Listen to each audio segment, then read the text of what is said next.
கர்த்தருடைய வார்த்தை சொல்லுது, ஒரு தாய் தேற்றுவது போல் நான் உங்களை தேற்றுவேன்ட்டு ஆண்டவர் சொல்லியிருக்காரு. இந்த வார்த்தையை புரிஞ்சுக்கிறதுக்கு முன்னாடி நம்மளுக்கு எல்லாத்துக்கும் நம்மளை பெற்ற அம்மா இருக்காங்க. நம்மளுடைய அம்மா நம்ம நல்லது பண்ணுறப்ப நம்ம கூட நிற்பாங்க. இன்னொரு உண்மையை சொல்லப்போனால் நம்ம கெட்டது பண்ணுறப்ப கூட நம்ம கூட நிற்பாங்க. இதுதான் அம்மா. காடு அதே போல தான். ஒரு தாய் தேற்றுவது போல் நான் உங்களை தேற்றுவேன்னு அதுக்கு பின்னாடி 1000 அர்த்தங்கள் இருக்குது. எப்போவுமே நான் உங்க கூட நிற்பேங்கிறது அதுக்கான உண்மையான அர்த்தம்.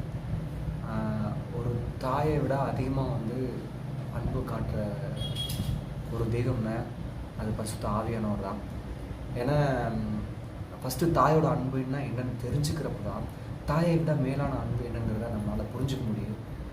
உங்களை பெற்ற அம்மா அப்பா நீங்கள் தப்பே செஞ்சாலும் கூட எத்தனை டைம் நின்றுருக்காங்கன்னு யோசிச்சு பாருங்கள்.